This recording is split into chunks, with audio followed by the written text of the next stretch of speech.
So today I'm talking primarily about interpreting psychedelic experience. That's really what I'm talking about in a nutshell. And am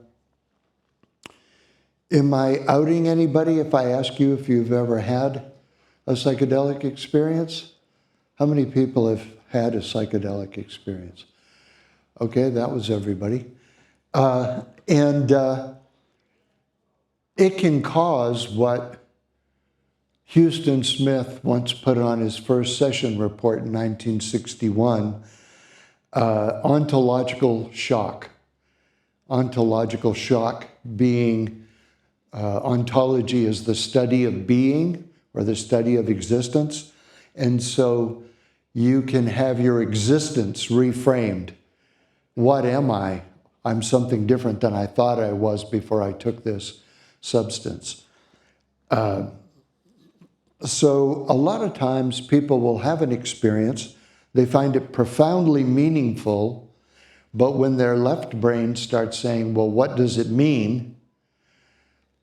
Then they run into a wall. They'll feel like, one of the common qualities of mystical experience is ineffability, which means very difficult to describe. And experiences on psychedelics fall into that category, very difficult to describe. I remember reading, who wrote that book? Ben Sessa, the Psychedelic Renaissance. I don't know if you read that book, but he describes a situation where a philosopher was tripping and kept writing down thoughts about trying to interpret the experience, and writing down thoughts and crossing out thoughts and writing down new thoughts, and wrote 8 or 10 pages. And the next morning after the experience, couldn't wait to get back to those pages to see what he had written, these great revelations. And he had crossed out literally everything but the word banana. So, can be difficult to interpret. And yet, an interpretation that became extremely powerful in the 1960s was that framed by Aldous Huxley. And that interpretation of psychedelic experience framed by Aldous Huxley became the dominant interpretation of the 1960s, forwarded in books like Alan Watts' The Joyous Cosmology, Timothy Leary, Richard Alpert, and Ralph Metzner's The Psychedelic Experience, 1964.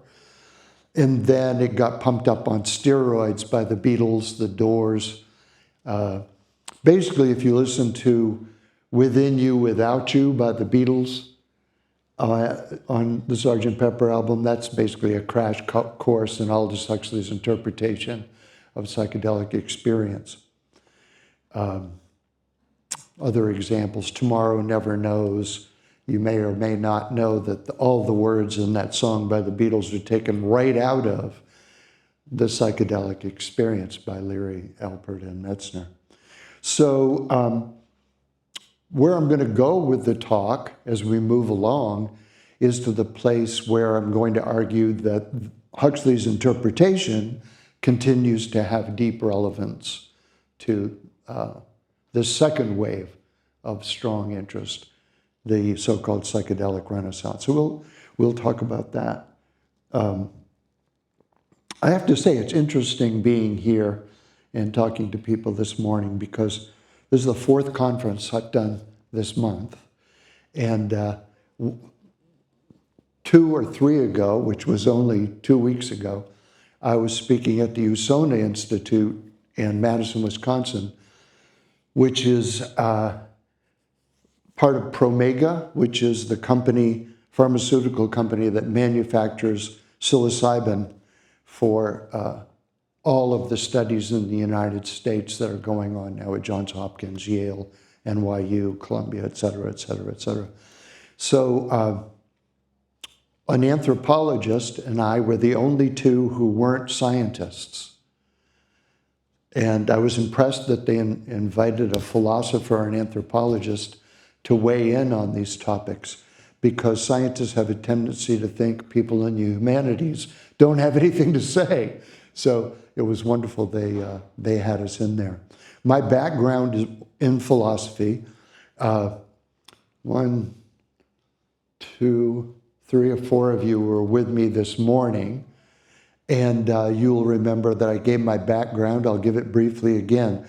So as an undergraduate, I was a philosophy major. I became very interested in Asian religions and Asian philosophy, completely due to a chance meeting with a Swami in 1970 in Danbury, Connecticut. And out of that came an interest in Asian philosophy. And particularly, I was interested in the position that human consciousness is not a fixed commodity, but a variable. That human consciousness can be expanded, purified, made more authentic. Those ideas really intrigued me. And the analogy I used this morning is, in the Western philosophical tradition, we've actually paid very little attention to what consciousness is. Very little until recently. We were much more interested in what we could learn about the world if we focused consciousness on it. So we focus consciousness on rocks, and we get geology. We focus consciousness on plants, we get botany. You understand what I'm saying? Focusing it on the stars, we get astronomy. But what is it we're focusing? What is the nature of awareness? What is the nature of consciousness? It's called the hard problem in philosophy, because it is very difficult to grasp. One of the big problems is the physicalist position in philosophy is that your consciousness that you're experiencing right now is wholly a product of your brain. Your brain is creating consciousness in toto.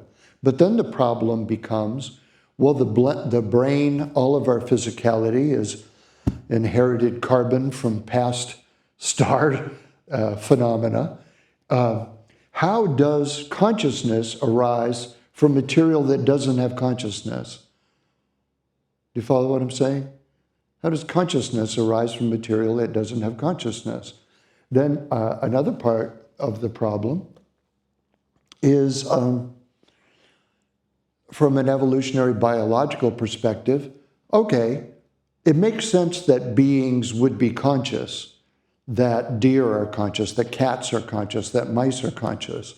They want to be conscious because they can find food. They can avoid becoming food, the mouse, okay? But what is the value of the experience that you all have where you're not only conscious, but you know you're conscious? What is the evolutionary value of that? What does that add to the finding food and avoiding becoming food conundrum? You even know your own mortality. Most of us have a shelf life. We only last so long, right? Theoretically, there was that one Jewish guy 2,000 years ago who dodged the bullet and came back. But the rest of us are going to take a dirt nap at some point. I think that the self-reflexive part that we know our mortality, what is the value of that? I won't be saying a lot about that. What I want to focus on is interpreting the state of consciousness that one enters under psychedelics. So that will be my focus. And I was giving my background. So from philosophy, I got very interested in this idea in Asian philosophy of consciousness as a variable. That rather than a light switch that you turn it on and you look at rocks and get geology, look at plants and get botany, it can not only, it's like a dimmer switch. Consciousness can not only be turned on, it can be turned up. And that expanded awareness was fascinating to me. So I spent 7 years in graduate school, mostly studying Hinduism and Buddhism, but then expanding it out to Sufism and other forms of mysticism, just because the more tools you have to apply to these problems, the better, but also the easier it is to get a job. And so comparative mysticism really became the focus of my work to a large extent. And almost all the way along in my journey, Aldous Huxley was with me. I had been introduced to Aldous Huxley in 1969 in a freshman philosophy class. And I had a professor, Bob Rice, his name was, and he was a big Huxley fan. So he was like, hey kid, you know, if you like this book, you ought to read this book. Oh, and you want to read this one too. He didn't tell me Huxley had written 50 books. So it was a big reading list he was giving me in my first year. And so I became a Huxley fan, and I was very drawn to Aldous Huxley. And I'll tell you why very briefly. So he was a pragmatist. And what I mean by that is he had lived through several catastrophes in his life. He came from a very famous family of scientists. A lot of people don't realize that. And also people of arts and letters. His mother's uncle was Matthew Arnold, the great Victorian poet. And then he had all these famous scientists in his family. But when he was young, his mother died when he was 14 of cancer. He was very close to his mother. He had a brother. They were not really wealthy, but they were the intellectual aristocracy, so they had some servants. And his brother fell in love with a housemaid. And he wouldn't be allowed to marry her. She was, beneath him in that British hierarchy that they have going on over there. And so he committed suicide. And Aldous had been very close to this older brother. And then he got an eye infection and almost went completely blind. He was completely blind for a couple of years and learned to read Braille. And he liked Braille because he could read in a cold room with his hands underneath the blankets. He could read, instead of holding the book out here. And when he did regain vision, he only gained about 60% in one eye and 30% in the other. And he would read with giant magnifying glasses. Anyway, he also lived through 2 world wars. And all of this added up to wanting to help the world go in a better direction. And Karl Marx, in his theses on Feuerbach, a German philosopher, Thesis 11, Karl Marx said, philosophers have only interpreted the world in various ways. The point is to change it. And Huxley took that on in spades. I want to think about great ideas, but I don't want to be isolated in an ivory tower where it never gets traction on the problems of the world. And so that attracted me about Huxley because I was a young man in college during the Vietnam War. I had a foster brother in Vietnam. So I was wondering too about exactly these things. And kind of cutting to the chase, Aldous wrote a book in 1950, he wrote it in 53, but it came out in 54, called The Doors of Perception. And how many of you have read The Doors of Perception? I asked that this morning. Okay, quite a few. 59 pages, I said this morning. I recommend it, and it's short. That book contains the dominant interpretation of psychedelic experience then and now. And so that's what I'm going to be focusing on. And when we look at Huxley's interpretation, that was picked up, for instance, by the great scholar of world religions, Houston Smith,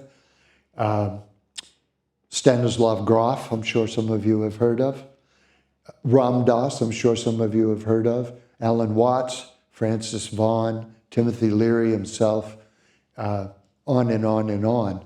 They picked it up and spread that news that I said spilled out of academia into the counterculture of my generation back in the 60s. So That interpretation comes directly out of a book that Huxley wrote 8 years before he had his first psychedelic experience. And that book is called The Perennial Philosophy. This is the 80th anniversary this year of The Perennial Philosophy. That book has never been out of print. So 80 years later, authors hope that they have a book that's never been out of print. Huxley probably has at least 12, which is enviable. In The Perennial Philosophy, Huxley describes a thread that he saw running across the world's mystical traditions.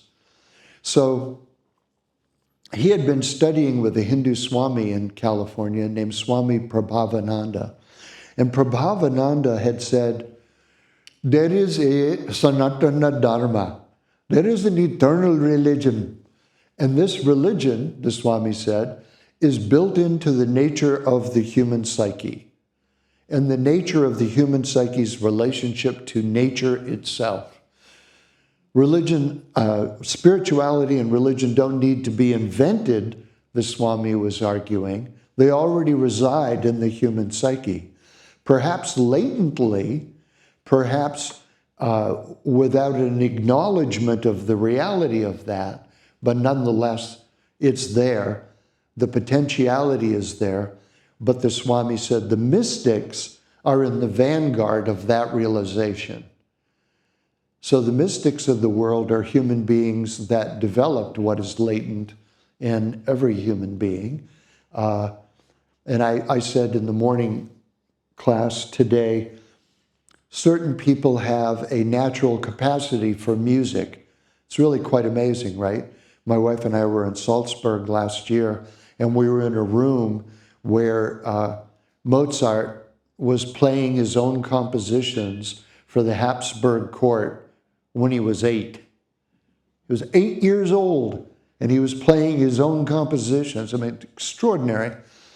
And some people have a natural ability with painting, car mechanics, right? Natural abilities exist. And some people have what Ramon Panecker called the Kopac's Day, the capacity for God, the capacity for the sacred. Mystics have almost a natural ability to have these type of experiences. So Huxley thought, I wonder if that's true. You're stating it as the truth, but I'm going to look into that. I'm going to read across the world's mystical literature and see if there are any common threads. And I said this morning, he found a whole bunch of them. He found there were a lot of psi ability threads that the mystics seem to talk about, telepathic experiences, precognitive experiences. Prophets are all precognitives, right? They're being prophetic about the future because they see something we don't. Remote viewing. I know something that's going on far away right now, that kind of thing. So those are commonalities. Another commonality that Huxley noted is a sense of felt presence that the mystics talk about. I was in my room and I was doing this and that, and God, or a God, if you're in the Hindu world, or a presence, maybe you're a secularist, but a presence came to me. And then he noticed a thread of, in some cases, I merged with that presence. And so he started noticing that one of the most common threads was a thread that he called the unitive mystical experience. Hi, welcome again. Please, then I don't have to yell.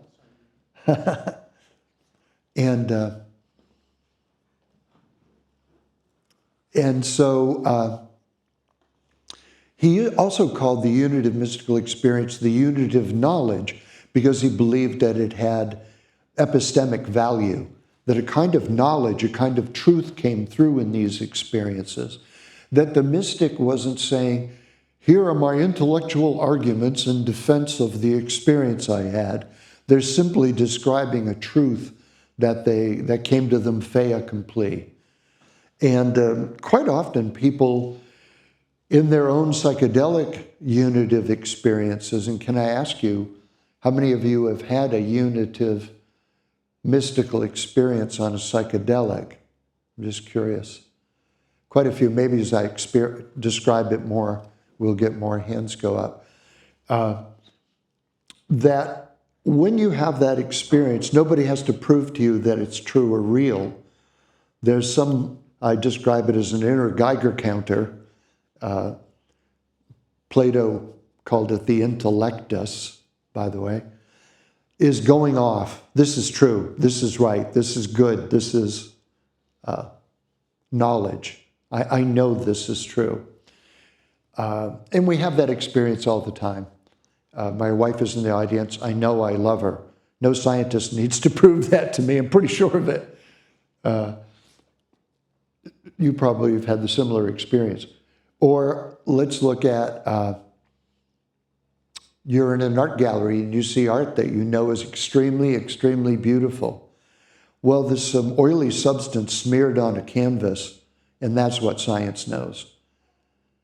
Science, it can quantify, but there's a whole area of philosophy called qualia experiences. They go under a broad umbrella called axiology, and ethics is under there, aesthetics is under there.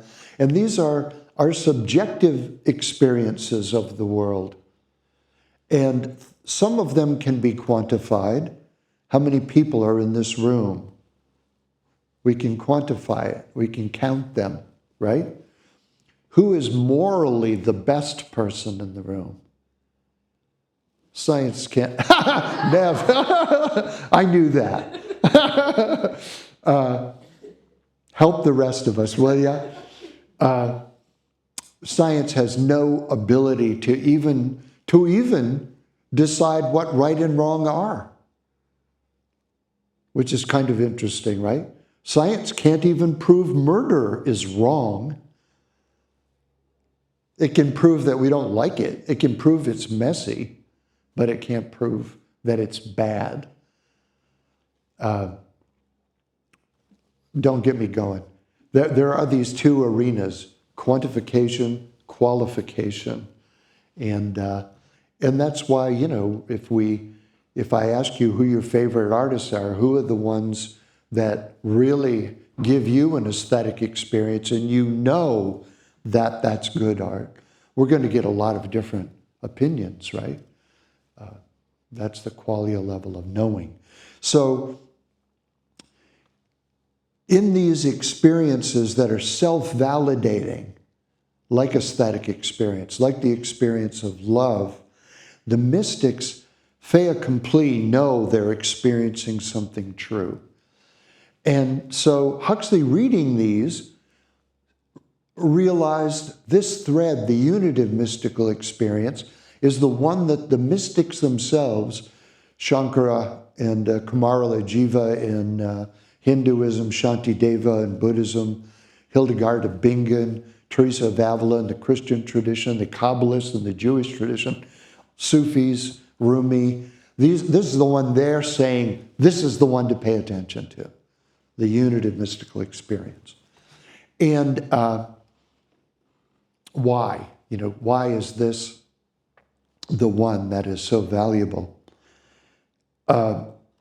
Because it creates, as I explained this morning, a shift in identity. A shift in identity. During these unitive mystical experiences, the mystics say things like, I realized on a profound experiential level that everything is interconnected in this very profound way. And not only is everything interconnected, but everything is part of one thing. It's just one thing iterating itself everywhere. And during the peak experience of the unitive mystical experience, and I merged with that one thing. I felt like I was that one thing. But what I refer to myself on a daily basis as I, you know, Larry, Moe, or Curly, That was gone. And the one thing was me more than I was the one thing. Rumi described that experience as, you are not, he's speaking to his students. Rumi, you may or may not know, is the Sufi who founded the Mevlevi school of Sufism, the whirling dervishes that turn around. They're very big in Turkey today. He said, you're not a drop in the ocean, you're the entire ocean in a drop. That's a tremendous shift. And Huxley found that to be the highest common factor of the mystical traditions.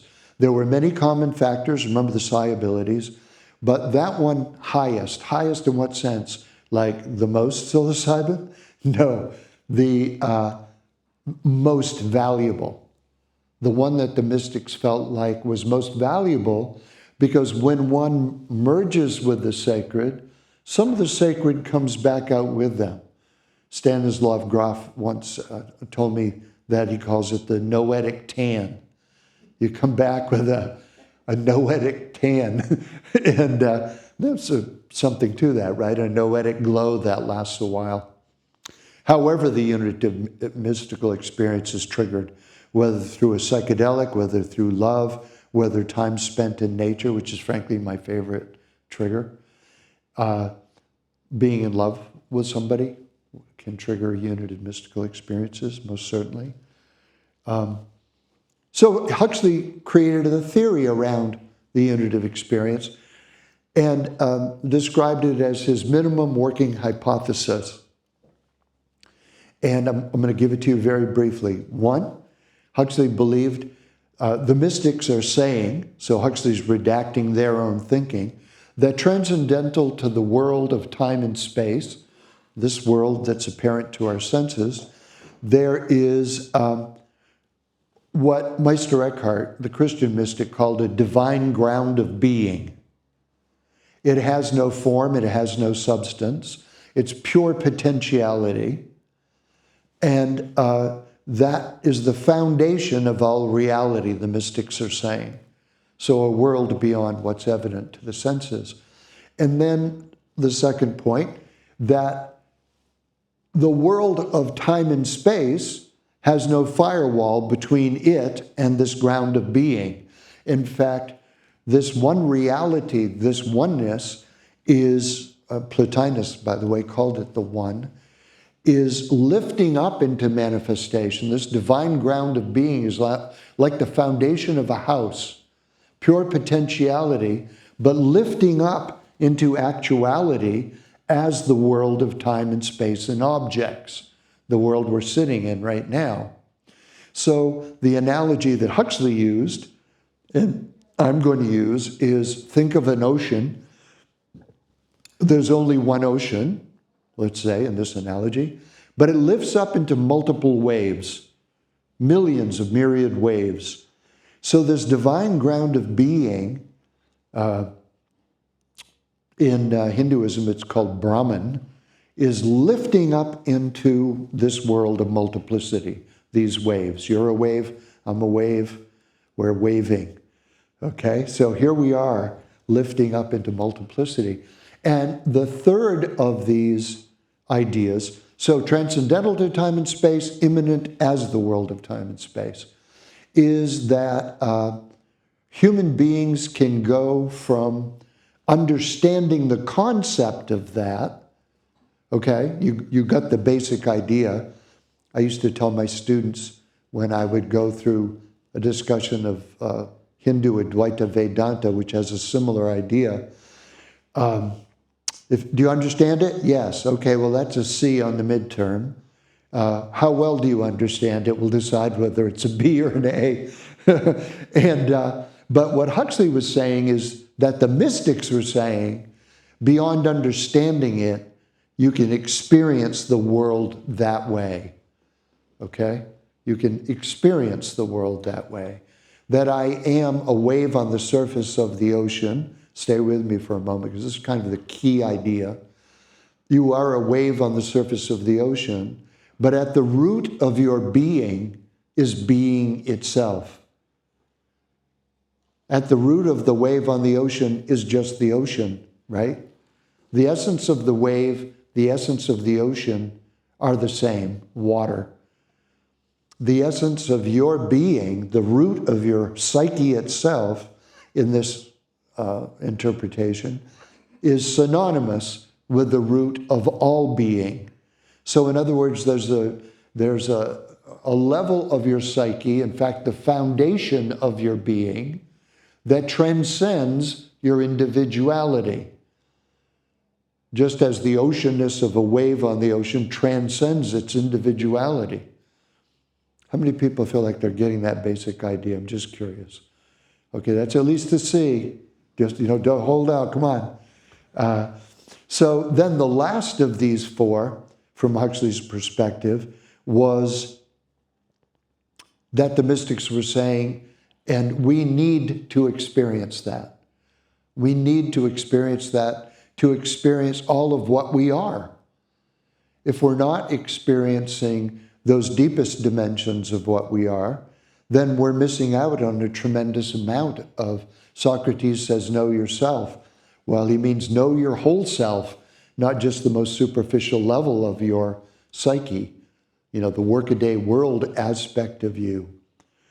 Why don't we experience that deepest level of self all the time? Well, from Huxley's perspective, here we are in this lecture hall. There's a camera back there. Imagine there was a projector projecting I guess there is something being projected. A projector projecting something on the screen. Now imagine that we're watching a movie, okay? We're watching Star Wars. And we've never seen a movie before. Stay with me. I'll get to this analogy one way or another. We're from a part of Maine where you've never seen, we're from Aroostook County, you've never seen a movie before. And you come to a movie, but you've come in late, you don't know the mechanics of a movie, and you're sitting here and a little Swami comes in, some Tibetan Lama, some Sufi saint, and sits beside you and says, do you see all that motion and color up there? And you say, you mean Luke Skywalker? Yeah, I see that. Do you realize right now that underneath all that color and motion, there's a pure white screen? And you go, nope. I'm looking right at it. No, I know you can't see it, but it's there. In fact, you couldn't even have a movie if that screen wasn't there. Okay, so what I'm trying to do with this analogy, you can decide whether I'm being successful or not, is right now on your internal movie screen, you're watching the Dana show, but the point is your senses are pulling information into you. And all that sensual experience is locating you. You. I'm over here, you're over there. I am a man. Some of you are men, some of you are women. We're constantly collating and taking in information. It's important to pay attention in life, but it's also important to not pay attention. Now, one part of what I'm trying to describe is that your self is like a movie screen overwhelmed by a huge amount of information. Just like the movie overwhelms the movie screen, consciousness itself becomes very engaged with the world of sensual activity and very caught up. And because all that sensual information is locating you as an individual, you can get caught up in the drama of that narrative. This is what I am. This is what I am. This is what I am. I'm dad. I'm son. I'm brother. I'm husband. All of that goes on and keeps the mind very busy. So busy that it doesn't pay attention to any of its other possibilities. And I said a moment ago, but it's important to pay awareness, attention, but very often we don't. Very often we run on robot mode, autopilot. And to some extent we have to. Aren't we glad when we wake up in the morning we don't have to learn how to walk every day? Aren't we glad we don't have to learn how to speak this language again every day? So we put a lot of things on robot mode, and our days can be playing a series of robot modes. I get in the car, I know how to drive a car, and we drive to work, and we do it mostly robotically. One of the amazing things about the human mind is you can drive a car 65 miles an hour down the highway, listening to the radio, thinking about what you're going to have for dinner, and still be bored. That's quite extraordinary, right? Quite extraordinary that you've roboticized these activities to a point where you don't have to be there while they happen. Now, the problem is getting caught up in the drama of our daily lives and the tendency to go on robot mode makes us robotic, sclerotic, frozen. One of the values by everybody's assessment, even in the scientific community, of psychedelics is that all those robotic moves on the default mode network keep us maytagging around in one idea of what we are. When the default mode network goes offline during a psychedelic experience, other aspects of what you are float into your own purview. So from the perspective of the perennial philosophy that Huxley described, let's say today you're walking on a beach with your dog, and you're walking at 5 o'clock in the morning at this time of the year, and the sun starts coming up out of the ocean. And you find yourself in this timeless moment where there's no future, there's no past, it's just a fullness of you and your dog being. How many have had an experience analogous to that? Pretty much everybody. What Huxley would say and what the mystics would say is the reason it feels timeless is because the timeless aspect of you is floating forward into your own mind in that circumstance. You're plugging into the timeless quality of what you are at the root of your being, where the root of your being is non-different from the root of all being. So that experience delivers a tremendous amount of experience of your ocean side, shall we say, or your movie screen side, referencing that other analogy, waking up to that. And because it's a self-validating experience, it delivers profound meaning, a profound sense of meaning. I meet people all the time in the psychedelic community who have no doubt the experience was meaningful, but what does it mean? So this Huxleyan interpretation that I've been sharing with you became a reality for Huxley. After he wrote the Perennial Philosophy, he thought, like, yes, the mystics are in the vanguard, but they were practicing meditation for decades.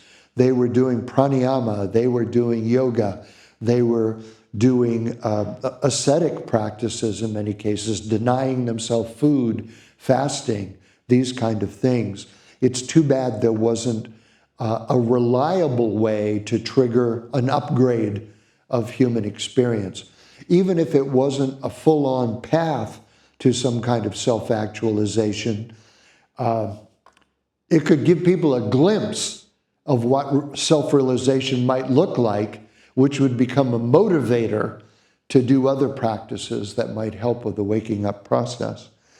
He found that trigger in psychedelics. In 1953, he was reading a scientific journal called the Hebert Journal. And it was written, there was an article in it written by a doctor in Saskatchewan, Canada, a psychiatrist working at a mental hospital. And can we call them mental hospitals now? I don't know. Yeah, okay. Psychiatric hospital might be better. And at the psychiatric hospital, he was using mescaline in his treatment with people suffering from psychosis and schizophrenia. And in those days, the standard interpretation of those experiences I should say, on mescaline, the interpretation of the mescaline experience was that it was psychotomimetic, mimicking psychosis. So if you want to see what it's like to be crazy, take a psychedelic, you'll have the experience. And that was the standard interpretation at that time. These substances, LSD, psilocybin, mescaline, DMT, were called hallucinogens. They'll make you hallucinate. You'll go out of your mind, so to speak, briefly. It'll wear off. But what this doctor, Humphrey Osmond, his name was, when he would read reports from his patients, some of the experiences sounded like they might be religious experiences or spiritual experiences. So he thought, I'm going to write back to Aldous Huxley. Huxley wrote Osmond and congratulated him on the article he wrote. So Osmond wrote back to Huxley and he said, you're an expert on mystical experience. Do you think these experiences are authentic? So Huxley said, send me the session reports. He looked at them and he said, some of them I think are, genuine mystical experiences. I can't tell the difference. If you hadn't told me this person had psychosis, I wouldn't know. But I would know better if I tried it. Osmond was coming to Los Angeles for a psychiatric conference, and mescaline, the psychedelics weren't illegal in those days. So in 1953, he brought mescaline to Los Angeles and gave it to Aldous Huxley. So on May 4th, 1953, Aldous Huxley, for the first time, did 0.4 of a gram of mescaline. And to my reckoning, that should be on every psychonaut's calendar, at least as high a level as Bicycle Day. Remember I said that. And so Huxley had this experience that he wrote about the next year in The Doors of Perception. And that triggered, as I say, that interpretation was taken up very quickly. All of a sudden, him working with Osmond, they said, we need to reinterpret the effect of these substances. Huxley said, I never hallucinated. I never saw pink elephants or whatever. I never felt like I was in some kind of insane state. In fact, I felt like I was more sane. I felt like I was the sanest I had ever been. So Huxley said, I think I had the experience that the mystics described, the unitive mystical experience. At one point during his journey, he was looking at a rattan chair, this chair made out of bamboo. And his wife said, and he was like, that chair is so beautiful. And his wife said, and you're seeing it. And he said, no, I'm being it. I'm being it. I'm being this whole room, He was having this shift in ontology that I was talking about a moment ago. So Huxley felt, and Osmond felt like this could, with the right circumstances, perhaps with a therapist, be something that could trigger reliably these unitive mystical experiences in a lot of people. Now, Huxley, you may or may not know, later was working with Timothy Leary and was very strongly opposed to Leary's desire to make it available to everyone everywhere. Huxley felt like, no, there's too many dangers to proceed in that way. It's not something everybody should try, but certain people should. Like there are intellectuals, there are artists, there are musicians, there's a wide range of people who could benefit from it. And if we go, and one of the things that Huxley said to Tim Leary was, remember, Tim, food and drug prohibitions go back to the Garden of Eden. So if you get yelling about this publicly, you could create a clamp down that will do nobody any good. Better to proceed slowly and let this thing build in a rational holistic way. That didn't happen.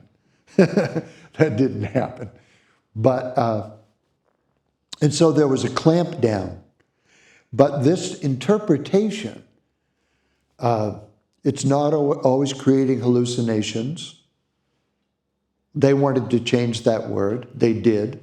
They coined the term psychedelic. That's where the term comes from. Aldous Huxley, Humphrey Osmond. They started writing limericks to each other, trying to come up with a term. And finally, Osmond, the winning limerick was to fathom hell or soar angelic, try a pinch of psychedelic. And Huxley said, that's the one. Because psychedelic means mind opening. So they liked the idea because if somebody has a psychedelic experience, their mind could open in a way that's not good, right? It could be psychotomimetic. It could be very scary. It could be not much of anything at all. Or it could be what they called mysticotomimetic, mimicking mystical experience, okay? And that's what Huxley believed had happened to him. So it opens the mind, hard to say where it's going to go, especially in the wrong person. So that shift towards mysticomimetic is what fired up this whole cadre of philosophers, therapists, psychologists, scholars of religion that made the 60s event happen, that first tidal wave of enthusiasm for psychedelics. And then the door closed. The Overton window was slammed shut, nailed shut. Richard Nixon made that happen. He said, Timothy Leary is the most dangerous man in America. I don't know if you remember that. And I always find that profoundly ironic. In 1969, when he said that, 12,000 young men died in Vietnam that year, that 1 year. Over 50,000 soldiers died in Vietnam. So who is the most dangerous man again? I mean, what we know today that's quite reprehensible is that Nixon actually knew the war was unwinnable, but he didn't want to lose the election. So, we're going to win. We're not there yet, and just kept throwing soldiers at a lost cause. Quite devastating. So anyway, slammed the door shut, 30 years, no research on psychedelics. When the door opened again and psychedelics were allowed in scientific research, once more, that Overton window got thrown open, and that is what has created the current psychedelic renaissance, in a nutshell, is that reopening of the scientific research specifically. So when Roland Griffiths in 2005 replicated the Good Friday experiment, how many people know what the Good Friday experiment is? A few, but so I'll have to explain it a little bit.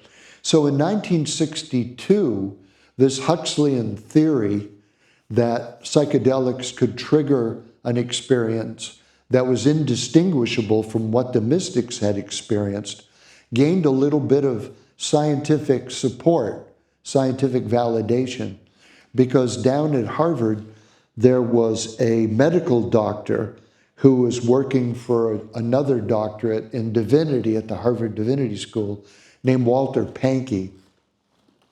Walter Pahnke, by the way, died at 40 in a scuba diving accident in Maine. But Walter Pahnke had read a book by Walter Stace called Philosophy and Mysticism, and he had created a typology of mystical experience. He had done the same thing Huxley did and read across the mystical literature. And what are some of the common characteristics of a mystical experience? For instance, mystics say that it was timeless. I completely lost track of time. There was no time. I was in this timeless moment. That it was, by Nev, that it was ineffable. I can't really describe it. Or what I will describe, I'll keep trying for page after page, but I'm not going to be able to capture what it really was. Excuse me. Many other characteristics. There was a sense of sacrality about it. There was a sense of truth about it. And there was a sense of unity as one of the primary characteristics about it. I felt like I was one with everything. And there were 9 of these characteristics. So what this Pankey at Harvard did was he said, what if I use these characteristics, this phenomenology of a mystical experience, to run a scientific test? And what he did was he created a questionnaire. And in this questionnaire, he built in, did you have this kind of experience? Did you have that kind of experience? And he created a whole long list of questions. And then on Easter, in Marsh Chapel in Boston, he had 20 graduate students from Andover Newton Theological Seminary come there, and he gave 50% of them a placebo and 50% of them psilocybin. There were 4 people who were trained to be with the group. 2 of them got the psilocybin, 2 of them got the placebo. They all filled out the questionnaire afterwards, not immediately afterwards, but a day or 2 after. And it was a blind study. Nobody knew who got the placebo or the psilocybin. And the people who were trained to identify the characteristics of mysticism didn't know who got what. But 9 out of 10 who had received the psilocybin had had experiences that were indistinguishable phenomenologically from traditionally described mystical experience. How did I do on that? I'm trying to explain it in a short period of time. It's very significant, that study from '62, because when Roland Griffiths at Johns Hopkins replicated that study in 2005, he got the same result. He had many, many more subjects and much better controls, and yet arrived at exactly the same conclusion, that 70% of the people in that study by Roland Griffiths described they all had to be psychedelic virgins. Nobody could have done a psychedelic before. 70% of them listed it as one of the 5 most important experiences of their life. 30% of them chose it as the #1 spiritual experience of their whole life, even more than when their children were born or things like that. So quite an amazing, amazing result. And I'm old, right? So I remember those days when that study came out. And of course, I, as an old Huxleyan guy, like, seeing some validation for his interpretation of psychedelic experience. I'm like, check this out, I'm saying to my philosophy colleagues. Yeah, see this? And of course, a physicalist will say, okay, so mystical experience is a bunch of woo-woo bullshit. It's just an anomalous human experience of no significance. And now psychedelics are indistinguishable from another useless experience, right? Okay. Well, in 2008, Roland Griffiths, again, running subsequent studies, was able to correlate that. So this questionnaire I talked about before is called the MEQ, the Mystical Experience Questionnaire, because it's looking for these characteristics. And now there's 43 items on that questionnaire. He found that greater therapeutic benefit correlated with higher scores on the MEQ the test subjects who scored highest in terms of having this unitive mystical experience had the best therapeutic outcomes. Now you can't say it's a useless experience. It has therapeutic value. What a lot of people knew back in the 60s and still know today is that in addition to therapeutic value for people suffering, for instance, from PTSD, there's tremendous value for self-actualization, for taking what are often called healthy normals, which probably most of the people here today are, and making sane people saner, more self-actualized. And I was saying to the group this morning, one of the people that got very excited about Huxley's interpretation was the psychologist Abraham Maslow, who you may have heard of or not. But Maslow made the argument that a lot of neuroses in the general population isn't only created by repressed desires they don't want to admit they're having, or repressed events in their life they don't want to think about anymore, but a frustrated desire to self-actualize. That the person feels like there's more to me than I'm able to access. And that's frustrating and it's driving me crazy. I need some way to wake up. Do you follow what I'm saying here? That was Maslow's position. And in his book, Toward a Psychology of Being, he argues for these unitive mystical experiences. He calls it being cognition therapy, or be cognition therapy. That if people could reliably tap into the deep roots of their own being, this would have tremendous, not only therapeutic benefit, but self-actualization benefit. Okay, so after those Roland Griffith studies, if we look at today, and I track it very closely,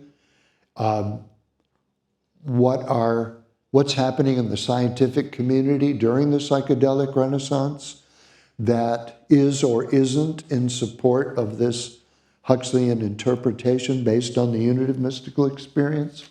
I just want to read you a few gleanings. I had a list of 20, but I'm sharing 5.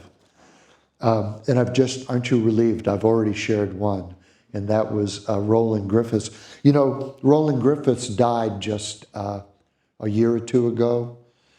How many people know who Roland Griffiths was? Only 2 or 3? Okay, you're sitting here today because of him. Seriously. I mean, he really kicked off this second wave of enthusiasm. And if you were to put in a search window Roland Griffiths and Oprah Winfrey, you would get a very interesting interview with him just before he died, just a few months before he died. What's incredibly beautiful about that is how he's carrying his own mortality. It's so inspiring. No fear at all. Enthusiasm might be a word that comes to mind. An enthusiasm for what will it be like? It'll be my last experience, so I want to experience it, which I know for a fact he did do. So a remarkable, remarkable, remarkable man. And he ran hundreds and hundreds of test sessions at Johns Hopkins. And what he said came across when he was asked, and he explains this in the Oprah interview, what would you say most came across in general from all these sessions? And he said 3 things. 1, a sense of connectedness and unity is a dominant. 2, a sense of preciousness and even sacred quality to the experience. And then 3, it was real. It was true. I can't be talked out of it. We've all had, in Hindu philosophy and Advaita Vedanta, there's a concept called Buddha. Buddha means devaluation. So one state of consciousness might devalue another one. So last night you had a dream that you met a 12-foot tall pink alligator wearing an aloha shirt who could speak French, and he was trying to talk you into bowling, going bowling. And you wake up in the morning and you don't say to your wife or partner, I got a date today with a 12-foot tall pink alligator. Why? Because there's something about this state of consciousness that somehow feels more real than that one. And so you devalue that one in light of this one. We've all altered our consciousness in such a way that we've devalued a conscious experience. So you drank too many beers in college, you were out with your buddies, and you drank too many beers, and you wake up in the morning wondering what you did. You know, oh my God, what happened to me? Who are you again? Right? We've all had that experience. So, well, maybe you have. Wow, I really outed myself that time. So you follow what I'm saying. You devalue it. That state of consciousness is inferior to this one. Okay? It might be fun, but it's inferior. But with mystical experience, and the mystical experience is sometimes triggered by psychedelics, no Buddha. We don't devalue it. In fact, we might even feel like this state of consciousness was inferior to that one. Right? And so that was what came across, according to Roland Griffiths, for many people in the study, is they had experienced something profoundly, profoundly real. One of his colleagues at Johns Hopkins, William Richards, in 2016 wrote a book called Sacred Knowledge. I don't know if you've read that, but I'd strongly recommend it. It's a beautiful, beautiful book, Sacred Knowledge by William Richards. And Richards found the unitive consciousness experience so common in the reports that he actually wrote an entire chapter in the book on the experience, interpreting it through this Huxleyan lens. And he says, well, so much so that he does say that he felt like it was a legitimation of Huxley's perennial philosophy. That same year, in 2016, in an article I read called Ego Dissolution and Psychedelics, Validation of the Ego Dissolution Inventory, which is another questionnaire.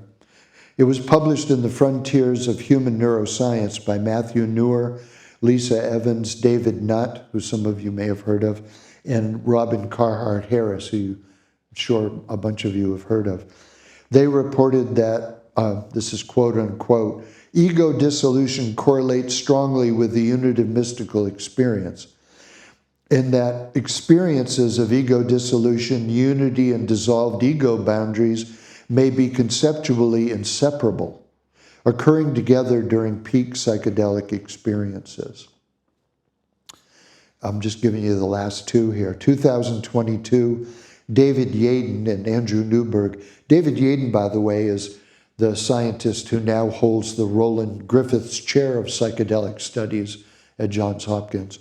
And Andrew Newberg is a neurophysiologist. In their book, The Varieties of Spiritual Experience, they write, some psychedelic studies have found that it is the first mystical factor, which includes items related specifically to feelings of unity, that is most predictive of later positive outcomes like well-being. And then the last one comes from a very interesting source, Christoph Koch, who is an expert in cognitive and behavioral biology. He's the senior researcher now, by the way, at the Allen Institute. And he was a physicalist in philosophy, a person who believes consciousness does not exceed the brain, until he had an experience on ayahuasca. And in his new book, he describes that experience, and the name of the book is Then I Am Myself, the World. Then I Am Myself, the World. And quite beautiful. It's actually a line from a Wagnerian opera, Tristan and Isolde. But anyway, in that book, Christoph Koch writes, a loss of individual self, quote unquote, a feeling of no longer being just Christoph, but rather I was a state of pure consciousness, Koch suggests this experience leads to, open quotes, a sense of unity with the universe, a feeling of being one with everything. So I could give you other examples, but my point is that there's lots of evidence going on in psychedelic studies today in the scientific community, verifying something that Huxley would not be surprised by, which is that the unity of mystical experience can be triggered by psychedelics. Not the only experience, but one possible experience. That was a lot, wasn't it? That was a lot. I said to the class this morning that Huxley, Houston Smith, and all those, and today there are probably, in this book, my new book, The Perennial Philosophy Reloaded, I'm updating the position to now. And now, instead of the 6 or 7 perennial philosophers, including Ram Dass and Stan Groff I mentioned before, there are more than 40 or 50 who self-identify authors as perennial philosophers, and another 40 or 50, like Rupert Spira, for instance. Father Richard Rohr identifies as a perennial philosopher, Rabbi Rami Shapiro, Mirabai Starr, Andrew Harvey, lots of other people, but lots of people like Rupert Spira, Rupert Sheldrake are giving a worldview that is consonant with the perennial philosophy. So I'm updating the viewpoint and explaining the viewpoint, updating the viewpoint.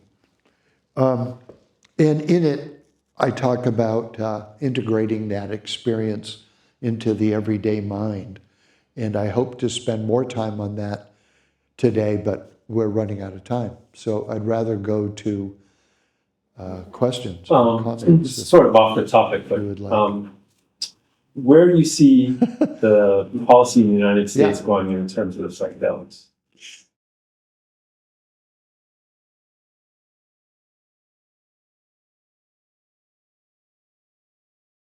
Oh, okay.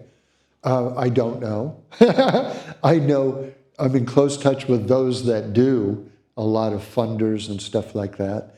But, Tom Metzinger in his book, The Ego Tunnel, makes some very interesting points about that. Like, for instance, because the classic psychedelics are not legal, we are actually living in a condition in our society where there are legal and illegal states of consciousness. There are states of consciousness you can access, but authority wants to tell you you don't have the right to your own mind in some sense. Quite extraordinary, right? I think that we're moving in the right direction. I worry that the addictive qualities of ketamine are going to move us in the wrong direction. I worry about that. It's become a party drug. And from my perspective as an old psychonaut, I'm not really interested in recreational psychedelics. I'm interested in recreational psychedelics. Same word, different pronunciation. I take them very seriously, so I worry that we'll get derailed again. I was hoping that wouldn't happen. I mean, I'm all for people having fun, definitely all for people having fun, but you definitely have to be careful of addictive substances. And I'm hoping the MDMA therapy for PTSD is going to go through. It keeps moving forward. At one point, it looked like it was already in place. Then there was the setback from the FDA. But if that could be in place, that starts driving a very solid wedge. Does anybody else know more about what's going on with that right now? I know MAPS has been completely recalibrating their attack, if you will. So if MDMA can start that door opening, that would. What I worry about, and I see a wisdom going on in Holland, in Amsterdam, that they're saying people are going to do these things. It's just like what happened with cannabis, right? That it wasn't like cannabis went away when they made it illegal. You know, it was more expensive than it is now, but it was everywhere. And people are going to do it. So why not do it in a mindful way with controls where they're less likely to do a substance that's dangerous for them, isn't even the substance they think they're taking? You know, I'm hoping there'll be some wisdom around those issues. I mean, right now the wedge that's coming along is everybody's starting a psychedelic religion, and then they can go after the point of, you know, you can't deny me my sacrament.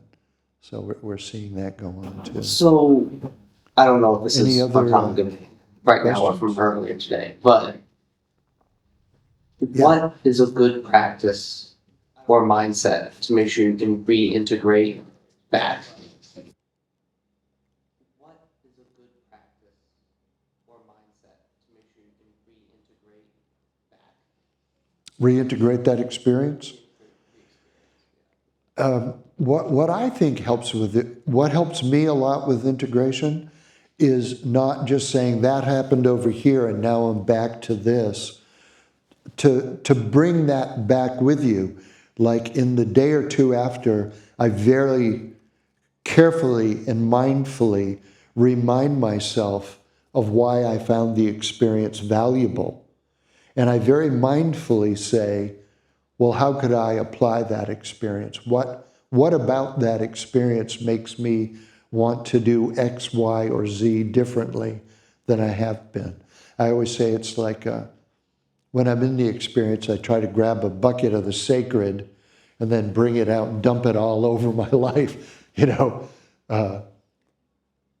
So being mindful of what was it that you found valuable about it, and then being mindful as you're doing your actions, am I applying that insight?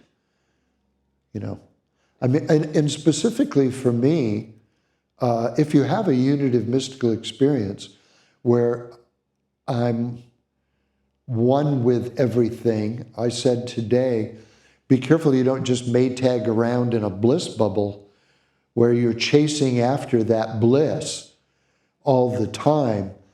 I said this morning, because I'm often speaking at conferences and retreats, I start to recognize people and I realize this is a deep pockets person who has so much money, they can just go from one retreat to another retreat to another retreat. And, you know, they're hanging out with Deepak Chopra, they're going to the Bahamas on ayahuasca retreats. But what do you do? What is that besides a good time? Are you doing anything with it? Are you helping the world? I don't think so. I worry about that. So how can you mindfully bring it back into your life is crucial. And, you know, that integration for me, the highest level I think that it could come at. It could come at a psychological level. It could come at a community level, interrelationship level. It could come at a more global level and an environmental level. In an environmental ethics course at Maine College of Art, I used to ask my students, what problems do we face today? Oh, overpopulation, pollution, waste, loss of habitat, loss of the fisheries. You know the laundry list, right? And I would say, what if we looked at it this way, philosophically? These aren't the problems. They're symptoms of the problem. And the problem is the worldview that created the ideas, thoughts, and actions that made these things happen. Do you see what I'm saying? All of our thoughts and actions are based on the way that we see the world, how we evaluate the world. We inherit it mostly, as the Romans said, cum lacte, through our mother's milk. We get it growing up. We replicate the behaviors of other people in our society. But there's lots of problems with that worldview, right?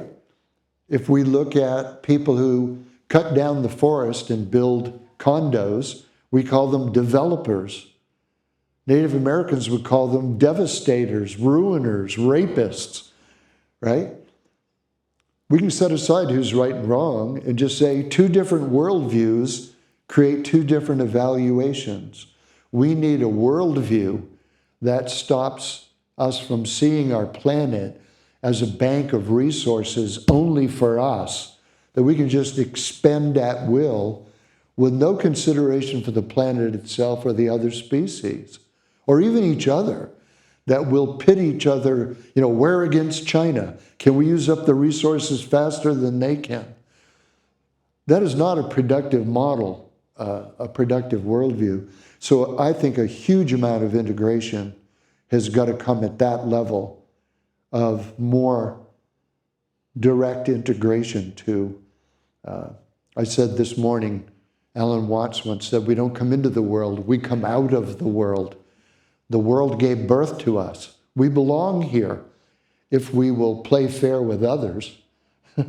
And there's got to be some remedial worldview building that comes out of this psychedelic renaissance, or it really has no value. Otherwise, it's a good time or even a dangerous time, a distraction, a bliss bubble to hide from the issues. I don't mean that in a mean way. Well, anyway, thanks for coming and listening to an old guy ramble on. And if you want more of that viewpoint, then it's in this book that I'm happy to sell you for $20, The Perennial Philosophy Reloaded. So thank you very much.